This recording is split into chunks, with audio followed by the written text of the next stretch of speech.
ಹಿರಿಯ ವೇಗಿ ಜಸ್ಪ್ರೀತ್ ಬುಮ್ರಾ ಅನುಪಸ್ಥಿತಿಯಲ್ಲಿ ಭಾರತ ತಂಡದ ವೇಗಿ ಮೊಹಮ್ಮದ್ ಸಿರಾಜ್ ಇಂಗ್ಲೆಂಡ್ ವಿರುದ್ಧ ಇಲ್ಲಿನ ಎಜ್ ಬಾಸ್ಟನ್ ಕ್ರೀಡಾಂಗಣದಲ್ಲಿ ನಡೆಯುತ್ತಿರುವ ಎರಡನೇ ಟೆಸ್ಟ್ ಪಂದ್ಯದಲ್ಲಿನ ಸವಾಲನ್ನ ಮೆಟ್ಟಿ ನಿಂತಿದ್ದಾರೆ.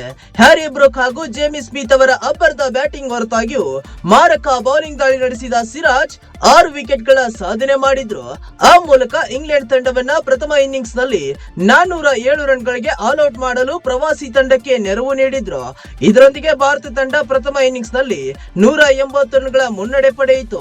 5 ಪಂದ್ಯಗಳ ಟೆಸ್ಟ್ ಸರಣಿಯ ಮೊದಲನೇ ಪಂದ್ಯದಲ್ಲಿ ಜಸ್ಪ್ರೀತ್ ಬುಮ್ರಾ ಜೊತೆ ಬೌಲ್ ಮಾಡಿದ್ದ ಸಿರಾಜ್ ಅವರಿಂದ ನಿರೀಕ್ಷಿತ ಬೌಲಿಂಗ್ ಪ್ರದರ್ಶನ ಬಂದಿರಲಿಲ್ಲ. ಆದರೆ ಎರಡನೇ ಟೆಸ್ಟ್ ನಲ್ಲಿ ಆಂಗ್ಲರ ನಾಡಿನಲ್ಲಿ ತಮ್ಮ ಶ್ರೇಷ್ಠ ಬೌಲಿಂಗ್ ಸ್ಪೆಲ್ ಮಾಡಿದ್ರು. ಸಿರಾಜ್ ಎರಡನೇ ದಿನ ಕೊನೆಯ ಸೆಷನ್ ನಲ್ಲಿ ಅದ್ಭುತ ಬೌಲಿಂಗ್ ಮಾಡಿದ್ರು. ಆದರೆ ಮೂರನೇ ದಿನದ ಎರಡನೇ ಓವರ್ ನಲ್ಲಿ ಸತತ 2 ಎಸೆತಗಳಲ್ಲಿ ಜೋ ರೂಟ್ ಹಾಗೂ ನಾಯಕ ಬೆನ್ ಸ್ಟೋಕ್ಸ್ ಅವರನ್ನ ಔಟ್ ಮಾಡಿದ್ರು.